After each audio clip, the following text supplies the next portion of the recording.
vamos al eje que generó lío, que es ¿qué pasaba con los aglomerados de más de 500.000 personas? Primero dijo, los de más de 500.000 habitantes sigue todo igual. Y eso está también en el decreto.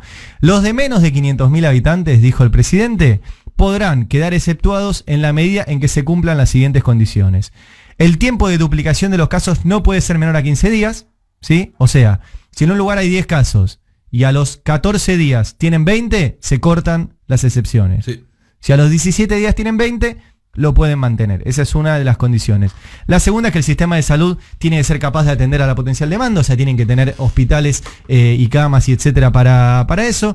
La tercera es evaluación positiva de densidad poblacional y situación de vulnerabilidad del área. La cuarta es que el porcentaje de población involucrada en las actividades que se pretende habilitar no supere el 50%, o sea que no liberen a más de la mitad de la gente. Y la zona no puede tener transmisión comunitaria. Esos son los criterios para los lugares de menos de 500.000 habitantes. Y ahora vamos a lo que generó algún tipo de malentendido. El presidente y desde las oficinas de prensa de presidencia dijeron, en todos lados se va a poder tener una salida de 1 hora a 500 metros de distancia de los hogares. Y dijo el presidente que esto tenía que definirlo cada gobernador, ¿sí? Que incluía a los grupos de riesgo, ¿sí? A los mayores de 60, personas con factores de riesgo, a embarazadas, pero que iba para toda la población. Esto lo dijo el sábado por la noche. El domingo hubo 4 de las provincias más grandes del país, que son la ciudad de Buenos Aires, la provincia de Buenos Aires, Santa Fe y Córdoba, que emitieron un comunicado conjunto que dijeron: en los lugares de menos de 500.000 habitantes vamos a ver cómo hacemos, en los lugares de más de 500.000 habitantes no habilitamos el esparcimiento de 1 hora y de 500 metros. A mi entender, el presidente no fue absolutamente claro cuando lo dijo, ¿sí? Porque decirlo lo dijo que efectivamente cada gobernador definía, pero también dijo que todo el mundo iba a poder tener el paseo. Mi opinión es que el presidente debería haber dicho, esperen, y esto tiene que definirlo cada gobernador si esto es posible. Lo dijo al revés, dijo esto es posible y lo va a definir cada gobernador. Lo bueno de todo esto es que no pasó como pasó aquel viernes, ¿se acuerdan de los jubilados que empezaron a ir a los bancos? ¿Sí? O sea, no tuvimos la situación de muchísimas personas en la calle con este malentendido. Ahora, y vuelvo a la cuestión de comunicación. Si el presidente tomó esta decisión junto con todos los gobernadores y el comité de expertos, y a partir de hoy el 70% de la población no va a tener salidas, porque si vos sumás Capital, Córdoba, Santa Fe, provincia de Buenos Aires y otras provincias que ya plantearon lo mismo, si no entiendo mal, Tierra del Fuego, Misiones, Mendoza y alguna más que tampoco va a permitir este tipo de salidas. Mendoza sí. Mendoza sí. Mendoza sí. Tucumán, Misiones, Tierra del Fuego. Tucumán es otra gran provincia en cantidad de habitantes. O sea, entre el 60 y el 70% de la gente no va a poder hacer las salidas recreativas de 1 hora a 500 metros de su casa. A mi entender hubiera sido más interesante tener esa información el sábado y que el presidente diera la información completa, que dijera, solamente van a poder salir, porque ya lo hablé con los gobernadores, estos lugares, excepto la ciudad de Buenos Aires, Córdoba, Santa Fe y otras provincias. Simplemente eso. Yo creo que el gobierno está haciendo un gran trabajo y las cifras hablan por sí solas. Tenemos alrededor de 3.800 contagiados. Tenemos alrededor de 100, ya un poquito más de 100 casos por día. Ayer hubo 112. Tenemos 192 fallecimientos, lo cual es muy lamentable, pero 192 fallecimientos en 40 días. Para que se hagan una idea de la magnitud, en la Argentina mueren normalmente 280 personas por día de enfermedades cardiovasculares.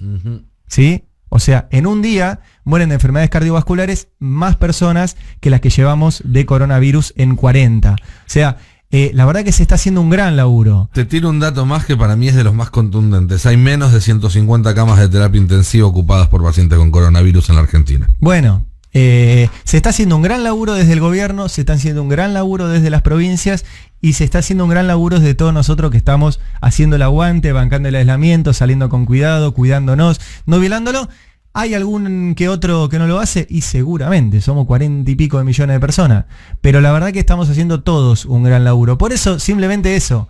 Si el mismo sábado Axel decía, no se hace, y la Reta lo mismo, y Schiaretti lo mismo, y Perotti lo mismo, y el resto de las provincias. Bueno, se evitaba esa situación de que algunos creyeron que hoy podían salir con los niños y hoy no van a poder salir con los niños, o que podían salir a pasear o dar vueltas a manzana. Simplemente eso. La situación entonces, en los grandes centros urbanos, por ejemplo aquí en la Ciudad de Buenos Aires, sigue todo exactamente igual.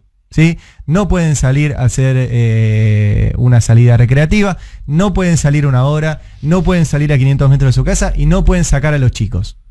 La verdad es esa. Y vuelvo a plantearles algo. Yo lo digo desde un lugar de mucho privilegio, ¿sí? Yo, Ari Lijalad, cobro mi sueldo a principio de mes, ¿sí? Y tengo una casa que me permite estar con mis 2 hijas cómodo. ¿Sí? Con mis 2 hijas y mi compañera. Entonces, yo sé que lo digo desde un lugar de absoluto privilegio. Ahora, tengamos en cuenta esto. En los lugares donde todo esto no se hizo, las cifras son terribles. Terribles. Y la verdad que el gobierno lo está llevando adelante muy bien. Y si te están diciendo que te quedes unos días más en tu casa, yo sé que tus pibes quieren salir, sé que vos necesitas un poco de aire, y sé que mucha gente hoy no tiene un mango ni siquiera para ir a comprar comida. Sí, porque hay gente que vivía de ser monotributista, o del día, o de laburo informal, o de etcétera. No, nadie es ajeno a esas situaciones. Y alrededor mío, yo soy un privilegiado, pero alrededor mío, en mi familia, en mis amigos, hay muchos en esa situación. Pero bueno, y ahí hay un tema también de cómo se comunica. Porque si vos tenés a todos los canales de televisión mostrándote un caso de alguien que viola el aislamiento, primero fomenta que más personas lo hagan. Pero segundo, da la impresión de que hay mucha más violación al aislamiento de la que efectivamente hay. Y la verdad que fue baja la violación al aislamiento, porque si no, tendríamos otras cifras. Sí. ¿Sí? Y las cifras... ¿qué? También es cierto que la última semana el gobierno había detectado, y esto lo dijimos acá en el programa, cuando a medida que sucedía, que había habido un aumento importante de la cantidad de gente que salía. En parte porque había nuevas excepciones, y en parte también porque es lógico, a lo largo del tiempo y a medida que pasan las semanas, es más difícil mantener un encierro a cal y canto. Y en ese sentido también tuvo que ver el anuncio tan polémico sobre las salidas a pasear de 500 metros. Tenía que ver con la posibilidad, más allá de que después podemos charlar, de que fue confuso la forma en la que se anunció y demás, pero más allá de eso, hubo un cambio en el chip del gobierno.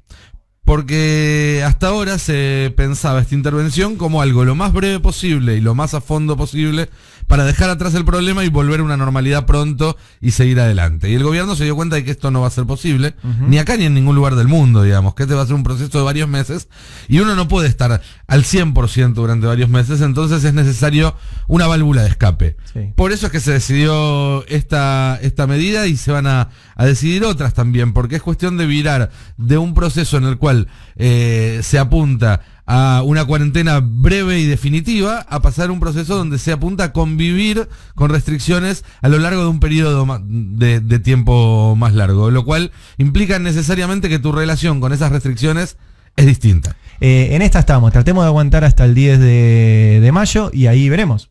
¿Sí? Todavía no hay definición de qué pasa después del 10 de mayo. Así es, de todas formas, como veníamos comentando, la idea ahora es empezar a ver de qué forma mantener ciertas restricciones, obviamente, para que no se pierda lo que logramos hasta ahora y para no tener que sufrir un pico de la enfermedad en lo peor del invierno. Se vuelve compatible con, por un lado, cierto nivel de actividad económica y por otro lado, empezar a ver eso, ¿no? ¿Cómo hacer para que esto sea sobrellevable por la sociedad? Si esto es un peso sobre las espaldas de la sociedad, y eso está claro, no lo niega nadie, es durísimo. Y en el gobierno entienden que no es el mismo peso que le pueden pedir a alguien que lleve durante 2 semanas, que durante 2 meses, que durante 6. Por eso después de las primeras 2 semanas hubo una primera serie de decisiones que fueron alivianando la cuarentena. Por eso ahora pueden aparecer otras, porque se está buscando la forma en la cual se pueda convivir con estas restricciones, con este aislamiento, la forma en la cual sea sobrellevable, porque es preferible, y esto te lo dicen en el gobierno, que haya un poco menos de acatamiento, o mejor dicho, que haya un poco más de movimiento, porque se acatan una serie de normas que ponen la vara un poquito más abajo, y no poner la vara demasiado alta y que se termine saliendo por los bordes el problema, que se termine desbandando todo. Entonces, ese es el finísimo equilibrio, ¿sí? Entre mantener la distancia social que permita una curva plana como la que tenemos ahora y a la vez, bueno, ponernos objetivos que podamos cumplir como sociedad, algo que venimos haciendo muy muy bien hasta ahora. Felicitaciones a todos.